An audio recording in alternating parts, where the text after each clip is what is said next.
So here we like to draw a lot of parallels with the retail trading space, like the stock and options trading space. And, there's tens of millions of global users using some really great research platforms in that space. And we don't really see why not in a couple of years we can't get to the same type of numbers. Hey, this is Jesse here with episode 147 of the Betting Startups podcast featuring Bridge and Seb from Doink Sports, which is the ultimate research platform for sports betting. In this first episode of 2025, the guys share the story of how they thoughtfully validated the idea for Doink Sports before writing a single line of code, huge market opportunity they see building research tools for betting, challenges they've had sourcing reliable data partners for their product, pros and cons of being a two-person team, and their recent experience applying to Y Combinator. I really enjoyed this chat with Bridge and Seb, and I know that you will too. The Betting Startups podcast is presented by Optimove, the #1 CRM marketing solution for the iGaming market. 4 out of the top 5 US operators personalize player experiences with Optimove. Learn more about Optimove by requesting a demo at optimove.com/bettingstartups. If you like what you see, you'll get your first month free. All right, we are back on the Betting Startups podcast and excited to get back to some routine after a great holiday break. It's the first episode of 2025. The NFL regular season has just concluded and the playoff picture is set. And most importantly, at least for me, the winter solstice is behind us now, which means the days are getting just a little bit longer. And to help kick off the new year, I'm super pumped to welcome today's guests from Doink Sports. I got Bridge and Seb here. Guys, welcome to the pod. Been a few weeks since we've caught up though, so just to check in, how was the holiday break for each of you guys? Yeah, thanks for having us on, Jesse. We're really excited to be the first guest of the year. And yeah, the holiday season was great for us. Some of the more exciting weeks of NFL. So it's been really good on the Doink Sports team. Did you guys manage to get any downtime, or were you just working all through the holidays? Few days here and there to relax, enjoy time with family and everything. But, we're always on the clock. Cool, guys. Well, appreciate you making a bit of time for this today. Obviously, it's go time for anybody building in the space with NFL playoffs about to kick off. Why don't we just quickly start with introductions, though, to get us started today. If each of you could take a couple minutes, introduce yourselves, and give us a bit of a sense of your backgrounds prior to linking up on Doink Sports. Yeah, sure. I grew up in Pittsburgh, Pennsylvania. I was a big Pittsburgh sports fan growing up, played sports myself, and then school-wise, I was really into math and science, kind of nerdy. By the time I got to high school, my friends and I just got obsessed with playing poker. So basically every Friday and Saturday night through high school, we would just play 8-person poker tournaments. And that was kind of my high school experience. So I went to college at University of Michigan. That's where I met up with Seb. We did computer science there together. I continued playing poker through college, and some buddies introduced me to sports betting. I signed up for a Bovada account and fell in love with sports betting too. So definitely sports oriented through my life so far. My first industry job was at a baseball tech company. We built sensors that you can attach to a baseball bat, and it will kind of give you all the stats and metrics about your baseball swing. From there, I moved on to Google, where we built a AI-powered video search solution for Fox Sports. And then after Google, I'm here at Doink Sports. So lucky enough to be able to work in tech and also work in sports at the same time. Yeah, and so going over my background, it's definitely a little bit different than Bridges. I grew up mostly overseas. So I spent most of my childhood in Japan and Taiwan. And so because of that, I had very little exposure to American sports or sports betting of any kind. But I did fall in love with robotics and technology in general and math and science like Bridge. And yeah, we went to University of Michigan together. And even though Michigan's such a great sports school, my main interest was finance, actually, like the financial markets. And so I pursued that both in my education, but also after school. I went and worked for a high-frequency trading company, and I was in love with that. But, the corporate thing is, there's more out there. And Bridge and I kind of both kept in communication after school. It was like, oh, we should start something. We should make our own company. And anyways, fast forward to today, and Bridge and I are working on Doink Sports, and we love it. Well, let's fill in some gaps there, Seb. Talk a little bit about just the origins. How did you guys settle on this idea? What were the gaps in the market you perceived? What was the opportunity you identified? Just to talk about the origins there, and then we'll fast forward to today. So we worked our corporate jobs for about 3 years. Like Seb said, we kind of had desire for more. We just weren't in love with the 9 to 5. We didn't love the ceiling that, traditional jobs provided. So we went off on our own. We had been working on a side project for a while, and that was a furniture marketplace where transactions happened on the app and you could schedule your pickup and your moving dates and everything. So, we quit our jobs and ripped the furniture marketplace full time. Seth moved out to New York City with me, and we basically holed up in my apartment for 3 months and coded all day, every day, until 3 months later we had this sick app for, furniture, and we released it, and then nobody was really that stoked about it other than us. So we kind of realized we spent 3 months building something. We had just quit our jobs, but we hadn't talked to anybody about whether we're solving their problems. So, we spent another few months recruiting people, like trying to poach people from Facebook Marketplace onto our platform, and just ran into a wall. I think we had a couple dozen users and a couple listings on our app. So, we were kind of in despair. We didn't know what to do. And as all this was happening, we had a buddy who had just hit a massive DraftKings parlay. It was like $40 to win 180,000. There were local news stories about him. Obviously, he was super psyched about it. And he kept hitting us up asking, can we build him this dashboard to streamline his research? And we were like, yeah, sure. But like, we have this super important furniture business going on that nobody's using. So eventually we were like, all right, what the hell are we doing? Let's actually solve this one problem for this one person who's successful in sports betting. So we sat down with him on a whiteboard and he showed us exactly what he was imagining. It was kind of a player's history on one side and then the defense versus that position on the other side. So we figured we'd try to, make a business out of that. We took the exact opposite approach of our furniture marketplace, and we started with zero code. We just built Google Sheets with NFL player stats. It took us like all day on Saturdays. We would just manually enter it and then post it on Reddit, and people would use it for Sundays. And people really started to like it. We built up a mailing list of people, and then, Sunday would end, and then they'd say, all right, can we see this for Monday night and Thursday? And we were like, all right, I think we have something. Let's actually make a website out of it. And Doink Sports was born.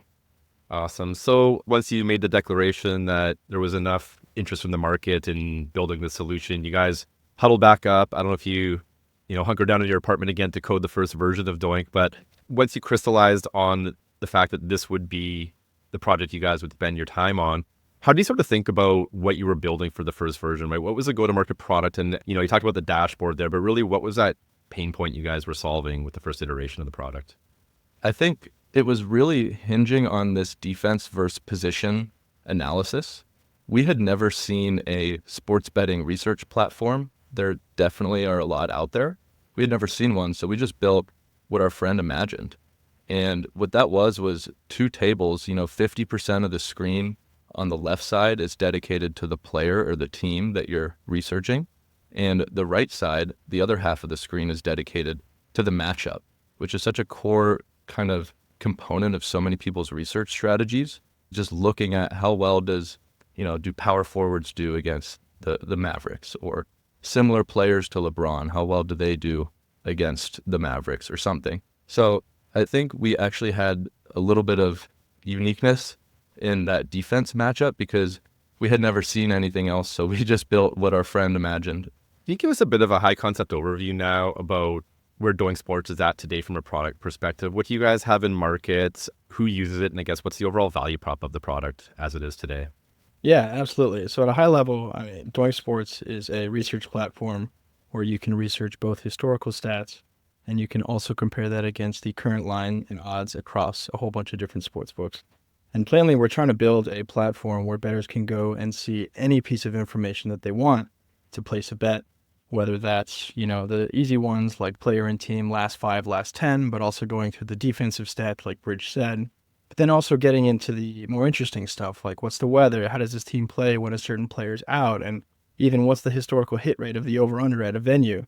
And ultimately, we want users to kind of string together a whole bunch of different data points so that any betting thesis they have, they can reinforce with so much data. It can be data-driven, and they can be really confident in it. And right now we have 6 leagues, football, college sports, hockey, baseball, basketball. And our current user is more of the medium to high level bettor, but we want more people to start researching their sports bets. And so we're making strides into kind of catering to the more casual, not as sophisticated bettor, or like the beginner betting research user, if you will. Awesome. So you guys are playing in the betting tools ecosystem, I like to call it. And really, to your point, Seb, you guys are building tools and aggregating and helping visualize data for users to help make more data-driven decisions with their betting. The landscape's somewhat crowded. There's a lot of other companies doing good stuff in the space alongside Doink Sports. How do you guys sort of think about the space in general and where you guys fit in it from a positioning perspective?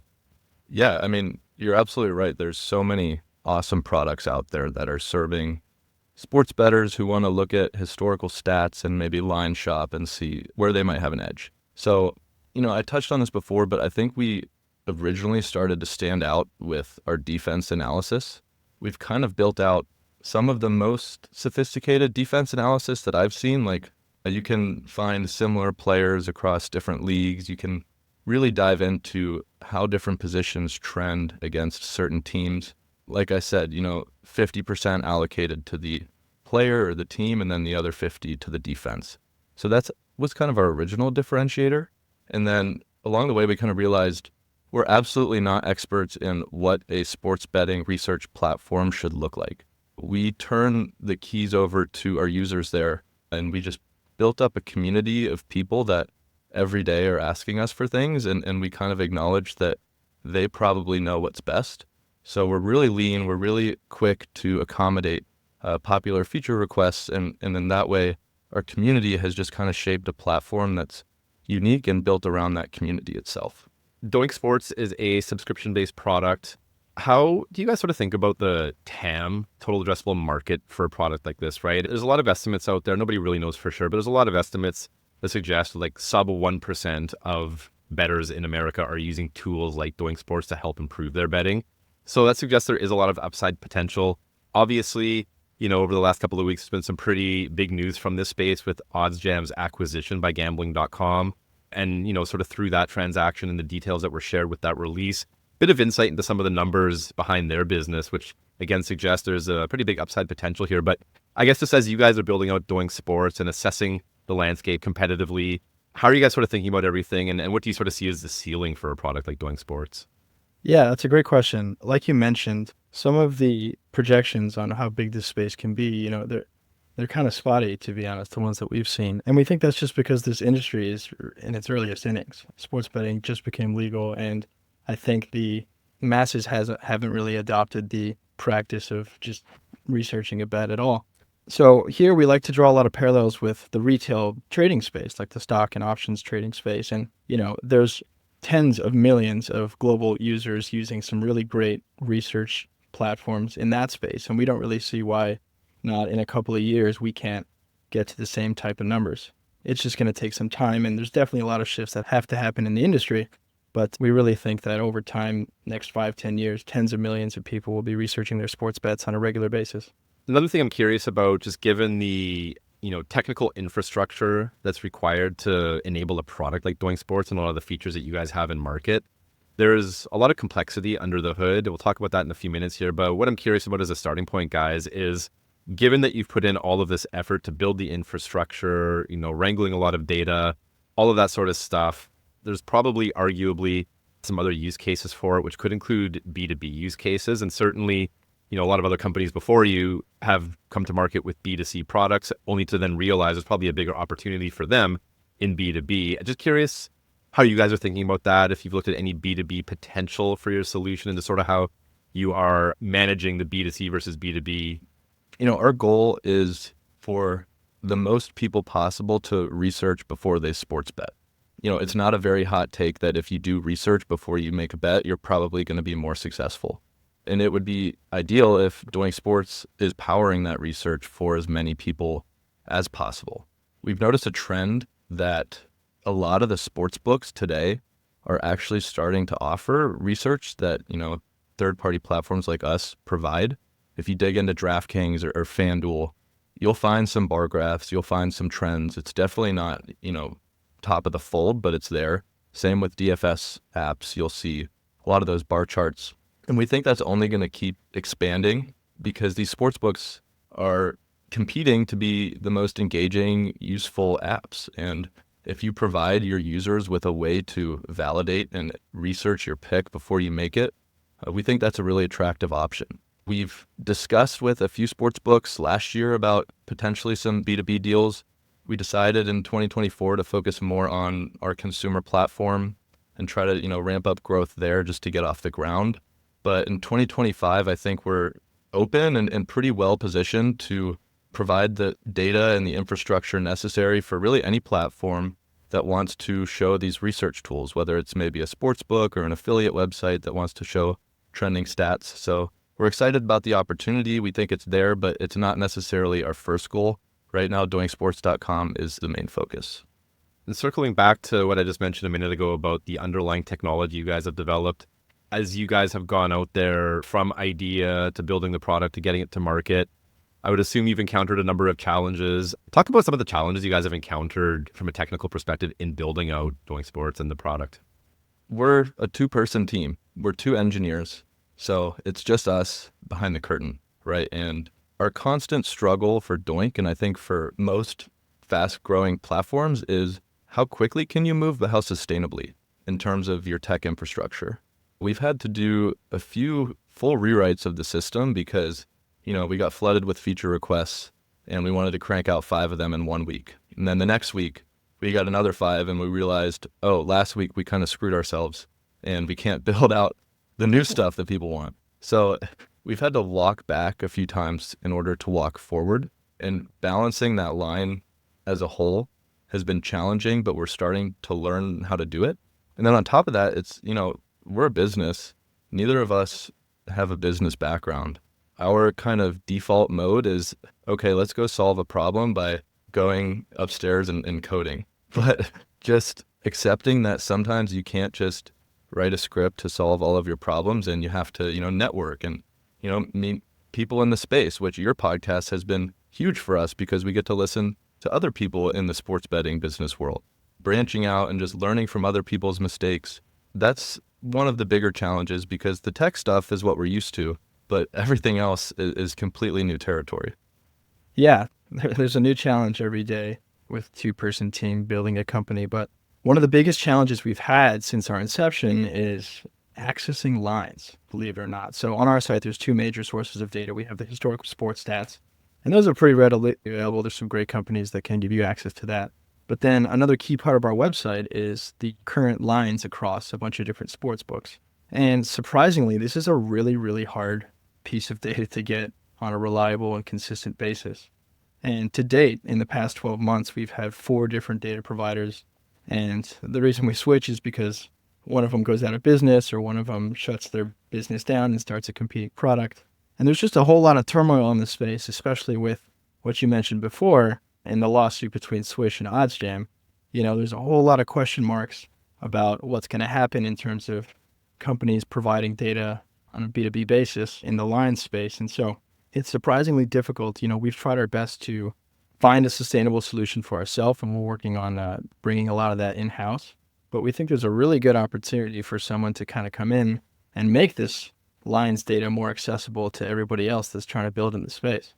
Yeah, it does seem like that remains a bit of an unsolved problem within the space. There's probably good reasons for that, to your point. I mean, I guess that is a moat for somebody to protect their interests, and, releasing that could potentially spin up competitors. But for builders in the space, yeah, that is definitely a frustrating point that I do hear from time to time, but it does force you to, I guess, find your own solutions and then create that moat for yourself if you can find your own solution. So knife cuts both ways, I suppose.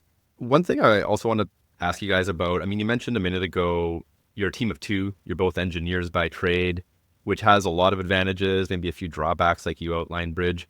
But one thing that a 2-person team of founding engineers is perfect for is Y Combinator. And YC, as most people listening to this will know, is probably the marquee startup accelerator. And Paul Graham, the founder of Y Combinator, often publicly states how, sort of 2-person engineering teams are his ideal founding team. So you guys passed that litmus test and actually, in the last few weeks, had an interview with YC. So I haven't actually caught up with you guys since that. I'd love to hear how that experience went for you. What does that interview process look like? And I don't know if there's anything you can share in terms of how it went, but I would love to just have you sort of pull back the curtain on what it looks like to be considered for Y Combinator. Yeah, absolutely. Happy to share there. And to preface, we didn't get offered to be in the program or anything, so anything I say, just keep that in mind. But we've applied twice and we've been interviewed twice, and we've gotten some really, really great feedback from the conversations that we've had with partners at YC. And in terms of what we're looking for, we've definitely learned a little bit, and they're basically looking for two big things. And the first is a really, really big idea, like $1 billion revenue type of idea. And they're also looking for a team that can build that idea, and based on the conversations that we've had and the feedback we've gotten, without self-promoting too much, I think they were pretty confident in the team that we have, but they weren't confident that the idea that we're currently working on is the next $1 billion company. And at the current moment, we tend to agree, but that doesn't mean that someone else can't come with a slightly changed idea that's a little bit bigger in terms of what they're going for and have really great success in the YC program. Do you think you go back for a third bite at the apple and apply again, or is it a case of now just taking that feedback you received and just, focusing on execution with the current plan? That's a great question. I think for the moment on the track that we're on, we're pretty set in our ways and we're pretty confident that we have the right direction. But if there's a spark of an idea that's a little bit more grandiose, we're definitely going to be applying to YC again. Awesome. Talking about the fundraising side of everything, I'm not sure if you guys have raised money, but really what I'm interested in is just sort of how you're thinking about growth, right? I mean, Doink Sports has some good traction. You guys have customers. I think you probably validated that you have product market fit. So now it becomes a question of how do you scale? How do you grow? Growth takes resources. You are just a team of two. How are you guys sort of thinking at this stage about how that growth will come and where it comes from and I guess how you'll capitalize it? Absolutely. So, to date, Doink Sports is fully bootstrapped. Luckily, about a year ago, Bridge and I put in just a few $1,000s each, and we haven't had to recapitalize since. We're profitable and we're sustainable and we're growing, so we have a lot of flexibility when it comes to fundraising. But like you said, growth takes a lot of capital, and because of that, although we're not looking for fundraising at the moment, we're happy to kind of consider that possibility if it unlocks maybe a new distribution channel for us or a really great strategic partnership that we wouldn't have access to otherwise. And we totally understand that bringing an investor on or a strategic investment from a partner would really enable some powerful growth like that. So not ruling it out, but also at the same time, not actively pursuing it, at least for now? Yeah, basically. Things are going pretty okay so far. So we're staying the course until something really exciting comes around.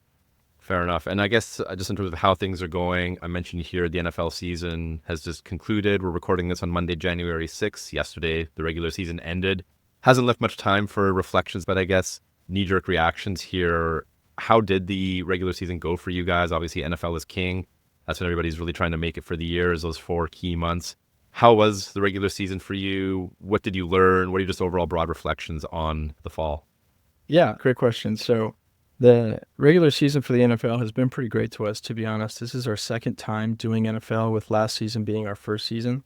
And we made a lot of mistakes last season, and luckily this time around we were able to kind of fix some of those mistakes. We definitely made some more mistakes this time around, but it was definitely a good opportunity for us to hit the ground running, because last season was just us validating the idea. But now that we're more confident in the product that we've built and the value that we're offering to our users, we were really able to iterate on some of the stronger feedback that we've gotten. And the past couple of weeks, we've seen a lot of growth, both in our user numbers, but luckily also our revenue numbers. And so it's been really great, and we're excited to continue out NBA season as well. Coming back to the growth question for a second, talking about user growth, the product is really polished. I've spent a bit of time playing with it. It's really nicely done. It's not an easy problem space to build an intuitive product in. I think you guys have done a really nice job, though. Really clean UX, really clean UI. It looks really good. So I'm not surprised you're getting some traction. But I guess for that next stage of growth from a user perspective, what are some things you guys are thinking about to drive that next stage of growth? Any new tools, any new products, anything like that you think will really sort of put fuel on the fire and allow you guys to get to that next level? Yeah, I think on the product front, right now, to be honest, we're working on some pretty boring things, kind of going back to taking a few steps back to go forwards. We're fleshing out some infrastructure things this month, so we have 11 months to just crank out features and listen to our users and build what they want. That's probably starting with more sports and more leagues, soccer, UFC, tennis, even down to Korean basketball. Whatever people want to research and bet on, our goal is to have it on Doink. So from a product side, we're really excited for some high velocity in 2025. From more of the operations and business standpoints, we're really excited about the live stream space. Honestly, a lot of our growth can be attributed to some well-known handicappers going on Twitch and streaming themselves using our website and explaining their research strategy and how they find edge. So that does a few things for us that obviously gives us airtime, and people are really interested to see what their favorite handicapper's using, and they're interacting with them in real time, asking them questions. And then the second arm of that is it's kind of like an embedded education channel for us.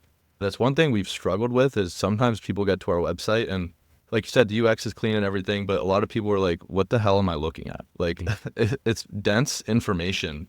And honestly, we've done a poor job so far in like educating people.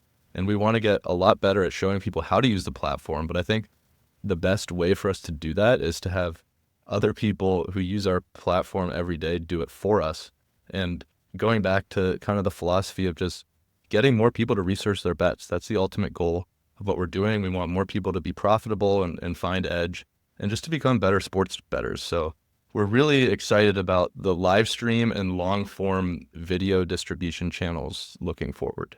You've had the product live in market for 2 NFL seasons now. Looking ahead in your crystal balls, in 5 years' time, say you get 5 more reps under your belt for NFL, in your wildest dreams in 5 years' time, where's Doink Sports then, and where does it sort of sit within the wider sports betting landscape? All of this is subject to change, of course, but what we're really excited to build out in the next 5 years is kind of what Bridge was mentioning, honestly, and it's the community aspect of this. We think the sports betting community right now is really vibrant and it's really great, but it's focused around individual bets and like long shot parlays and things of this nature. And we'd like to foster a community of people that are more focused around the research and the strategies and the data.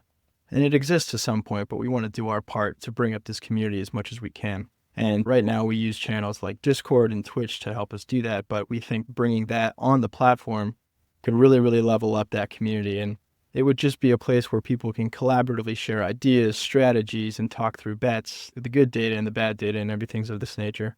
So broadly speaking, a lot more leagues and sports and things to research, plus the community for people to discuss ideas and share strategies. We think that combination can be really powerful and do good things for the space. Right on, guys. Before we get going here, can you share with the audience how they can get in touch with you for anything and or quickly plug where they can check out the product? Doinksports.com. As soon as you land on the website, you're thrown right into the research. You can find me at bridge@doinksports.com. Yeah, you can follow us on Twitter as well. You can join our free Discord. You can also check out our YouTube channel. Bridge and I are on there making some funny videos. We're trying our best. And yeah, you can email me at seb@doinksports.com. Right on, guys. We'll drop links to all those in the show notes down below. But for now, appreciate you guys joining. And you've done a lot for a 2-person team. So really excited to see what the future holds for you guys and for Doink Sports, and look forward to continuing to follow the story. Thanks so much, Jesse. Thank you, Jesse.